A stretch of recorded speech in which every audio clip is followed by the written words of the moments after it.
سلام، في هاد الفيديو غادي نشرحو الأسئلة الجديدة ديال رخصة السياقة 2026. السؤال الأول: مضاد السرقة كيمكن من قفل المقود؟ نعم، لا. خاص نضغط على دواسة الفرامل باش نفتح المقود؟ نعم، لا.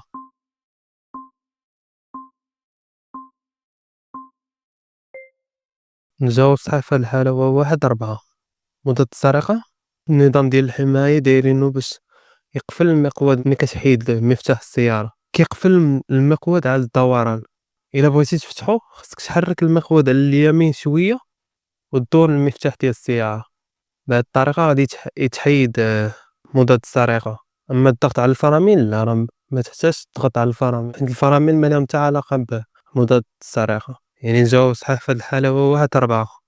ننتقلو للسؤال الموالي. السؤال الثاني: عند علامة قف ديال الشرطة واجب عليا تقديم أوراق السيارة، الامتثال لفحص الكحول، الوقوف.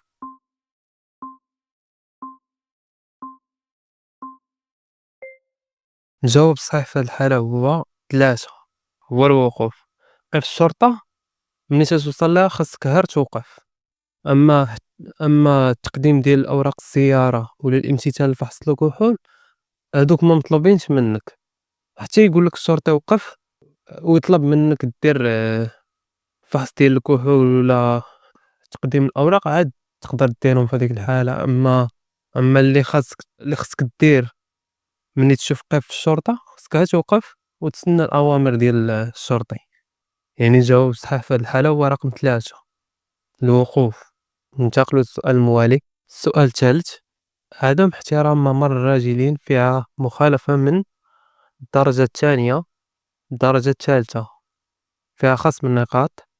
نعم، لا.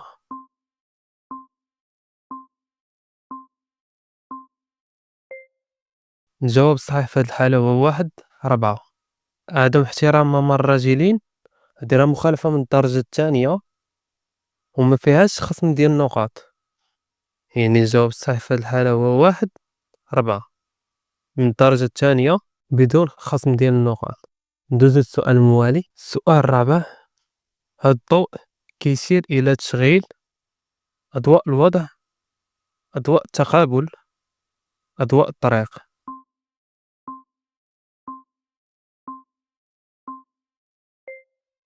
الجواب الصحيح هو رقم 1.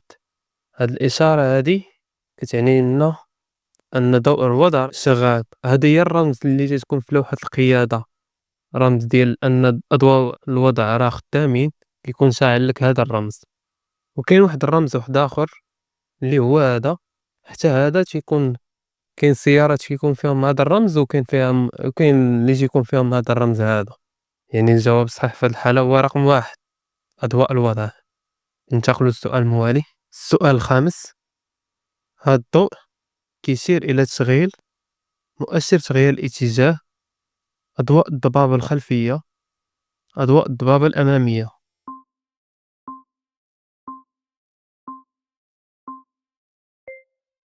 الجواب الصحيح في هذه الحالة هو رقم 2، أضواء الضبابة الخلفية. ديما الرمز ديال أضواء الضبابة الخلفية كيكون بشكل أفقي وتيكون باللون البرتقالي. ملي تيتسال في لوحة القيادة ديما تيكون باللون البرتقالي. وأضواء الضبابة الخلفية كنستعملوهم في جوج حالات: ملي كيكون الضباب كثيف وملي تيكون الثلج. أما الشتا كنشعلو غير أضواء الضبابة الأمامية فقط. يعني كيتستعملو أضواء الضبابة الخلفية في الثلج والضبابة الكثيفة. يعني الجواب الصحيح في هاد الحالة هو رقم 2. هذا الرمز كيعني أضواء الضباب الخلفية. ندوزو للسؤال الموالي. السؤال السادس: واش جميع مستعملي الطريق عندهم الحق يوقفوا باحة استراحة؟ نعم، لا. باحة استراحة بالخلاص، بالمجان، بالخلاص.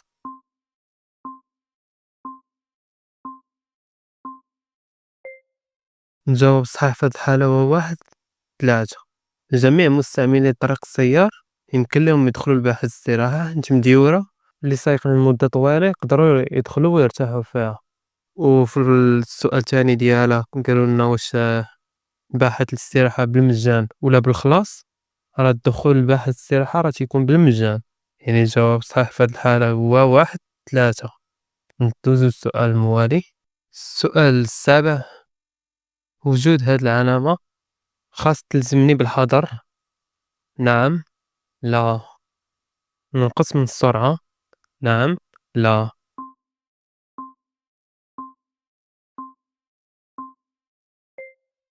الجواب الصحيح هو رقم 1 3. هاد العلامة دائما كتلزمك بالحذر، لأنه راه كاين ممر جايين من موراها، حيت هادي علامة وضعية كتكون في الموضع ديالها، يعني خصك ترد البال.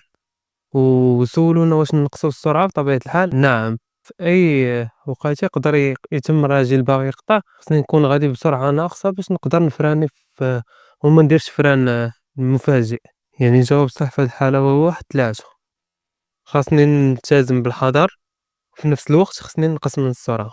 ننتقل للسؤال الموالي. السؤال الثامن: قبل اجتياز اختبار السياقة واجب ندير فحص طبي للعينين فقط؟ نعم، لا. هل النقص في النظر يؤثر على السياقة؟ نعم، لا.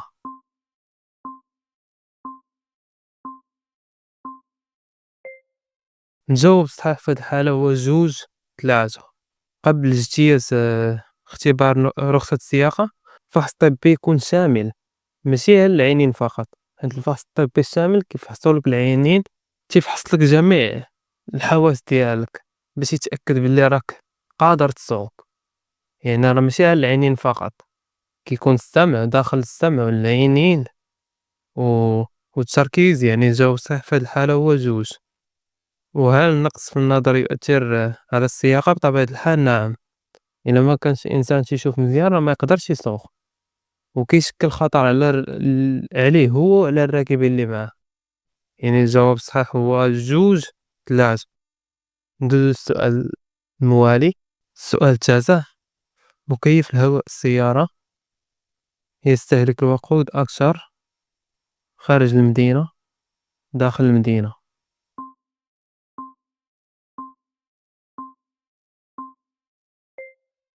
الجواب الصحيح في هاد الحالة هو رقم 2 داخل المدينة. مكيف الهواء من العوامل اللي كيخليو استهلاك الوقود يكون مرتفع. إلا كنتي تستعملو داخل المدينة راه كيستهلك الوقود أكثر عندك هو، ولا كانوا الرويض مفشوشين. وكاين عاوتاني إلا كنتي غادي خارج تجمع سكني وحال الزاج ديال السيارة حتى هي راه كتستهلك الوقود أكثر. يعني راه كاين شي عوامل خصك تكون عارفهم، ومنهم هادي. هنا سولونا مكيف الهواء كيستهلك الوقود أكثر. دائما كيستهلك داخل المدينة أكثر من الخارج، دائما راه كيستهلك داخل المدينة. يعني الجواب الصحيح في هاد الحالة هو رقم 2. ندوزو للسؤال الأخير. السؤال العاشر: أكياس الوقية اللي كتنفخ عند الاصطدام كتعوض حزام السلامة، كيكملوا دور ديال حزام السلامة.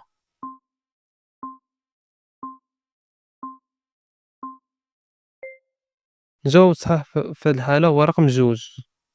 كيكملوا الدور ديال حزام السلامة، حيت الأكياس الواقية بوحدهم راه ما غيحميوكش، خصك ضروري تكون داير السنطة. يعني راه تيكملوا الدور ديالهم، ماشي تحيد السنطة وتبقى معول على الأكياس الواقية هما اللي غادي يحميوك في حالة اصطدام. يعني الجواب الصحيح في هاد الحالة هو رقم 2، كيكملوا الدور ديال حزام السلامة. في هاد الحالة وصلنا للنهاية ديال الفيديو، ما تنساوش تضغطوا على لايك وسبسكرايب، ونتلاقاو في الفيديو الجاي.